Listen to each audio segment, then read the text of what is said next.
Hey guys, this is Burns Okasi from Unboxing Catholicism, the channel that helps you discover and defend the faith clearly without being preachy.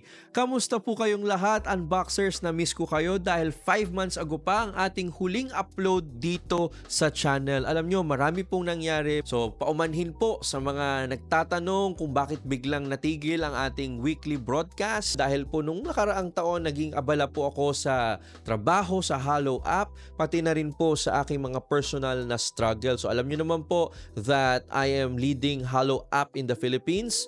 We now have more than 2.4 million downloads dito sa ating bansa at more than 20 million downloads worldwide. Praise be to God.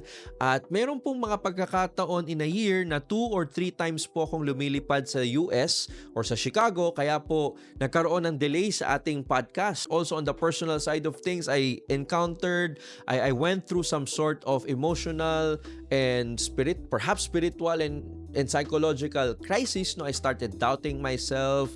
I thought that I would stop doing content. I have some sort of a dark night or a dark period in my soul where I just wanted to be on the backstage, stop doing contents, even stop giving talks. But thanks be to God, no? Dahil po sa ating mga kaibigan, sa ating mga kapamilya, I was able to rectify my intention. I met a therapist also to help me with my emotional struggles, to sort things out. And I would say that the Lord has brought me back on track and has brought me to a path of healing. So meron po akong 3 updates na gustong ibahagi sa inyo, no? Unang update po dyan is tayo po ay bumalik na. We are back in creating content. We are back on the mission. We are back hitting the road running.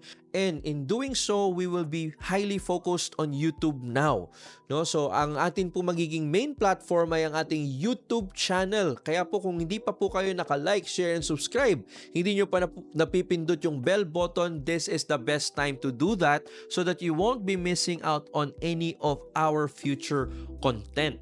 Pangalawa, personal update naman po sa inyo mga kaibigan. Meron po akong isang pangarap na finally tinupad ko na po after 6 years of first thinking about it. Noong 2018 po, 2 years before I started Unboxing Catholicism, pinag-iisipan ko na pong mag-take ng master's program. And late 2024, when I was praying, I had a realization na baka 2025 is the best time for me to start my master's. So, noong 2018 po, meron akong 3 pinagpipilian. Una, MBA po ba or Master of Arts in Business Administration kasi mahilig po ako sa negosyo, sa entrepreneurship. Kung alam po ninyo, ako po ay isang licensed financial consultant for more than 5 years already. Tumutulong ako sa mga family sa kanilang mga insurance and investment needs. Pero alam nyo rin po na I'm passionate about theology. So I was thinking, should I take Master of Arts in Theology?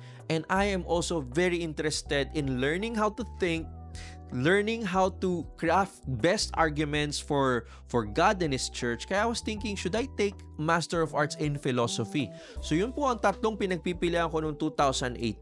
And as you know, hindi po ako nakapag-aral, hindi ko na ituloy yung pangarap na iyon until January 2025. I enrolled in the Royal Pontifical University of Santo Tomas, and now I am taking Master of Arts in Philosophy. Kaya po, ayan po ang major update sa buhay ko na hinihingi ko po ang inyong pagdarasal, ang inyong mga panalangin upang mapagtagumpayan ko po ang bagong paglalakbay na ito. At syempre, dahil po dito, magbabago din po yung mga bagay na ating i-share, ating mapag-uusapan dito sa channel. Alam nyo, lately mga ka-unboxing, I've been reading a lot of books, I've been studying a lot, I've been discerning on a lot of things, and my current clarity that I want to share with you is I want Unboxing Catholicism to be a venue where I share not only about apologetics, but also about the stories of people who are doing apologetics, stories of people who are converting back to the Catholic faith. Katulad ko po, no? Meron tayong mga ilang video sa channel at napansin po namin sa YouTube Analytics na sila po ang mga videos na hanggang ngayon ay pinapanood pa rin po ng mga taga-subaybay ng Unboxing Catholicism. Kaya po, this year, we will be bringing more stories, mga personal stories ko po, stories na ng mga natututunan ko sa aking pag-aaral. Nakikita niyo po sa likod ko, marami tayong mga libro, mga resources na gusto natin nating ikwento sa ating mga ka-unboxing dahil we want to build a culture of Catholics not just passively attending church, not just going through the motion of tradition, but Catholics who are really taking seriously their formation, no? At yan po ang pangarap ko para sa simbahan dito sa ating bansa. At mangarap po tayo mga kaibigan, mga ka-unboxing, ipangarap po natin na lahat ng mga Katoliko sa ating bansa maalam sa kanilang pananampalataya at kaya itong ipagtanggol sa paraang malinaw at mahinahon. So asahan po ninyo sa mga susunod na uploads natin, meron tayong mga book reviews, meron tayong mga special topics at nandyan pa rin po ang ating mga live streams na you will expect at least once a month. No? So mag-upload po tayo ng mga vlogs katulad ng napapanood nyo ngayon. At from time to time, at least once a month, meron po tayong mga live stream kung saan makikita at makakasama nyo rin po ang buong UC Barkada.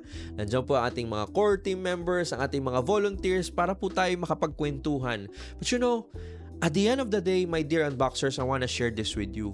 I want Unboxing Catholicism to grow not just as a YouTube channel. We want to go beyond the screen. We want to go beyond YouTube channel, but we want to build a movement of Catholics who are deeply aware of their vocation to become saints, who are deeply aware of their mission to bear witness to the faith and defending it clearly without being preachy.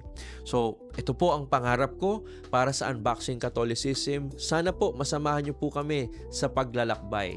Sa susunod na video, kikwento ko po sa inyo kung bakit ako nag-take ng master's degree sa philosophy, ano yung mga napag-aaralan ko na, and tips kung ano naman po ang inyong mga dapat gawin at dapat pag-aralan kung kayo rin po ay nagbabalak na kumuha ng master's degree. Siyempre mga ka-unboxing, I wanna hear from you. If you have any topics, if you have any questions, anything about Catholicism that you want us to cover, please put it there in the comment section para po ito ay mapag-aralan natin at para po ito ay magawan natin ng content na makatutulong sa inyo. Maraming pong salamat sa inyong patuloy na pagsuporta, pananalangin at pagbabahagi sa Unboxing Catholicism. Kami po ay nalulugod na kasama pa rin namin kayo sa paglalakbay. Muli, ako po si Burns O. Kaasi. Nagpapasalamat, humihingi na inyong pagdarasal at nangangakong kayo'y aking ipinananalangin araw-araw. Maraming po salamat. Let's continue discovering the faith and defending it clearly without being preachy. Ciao!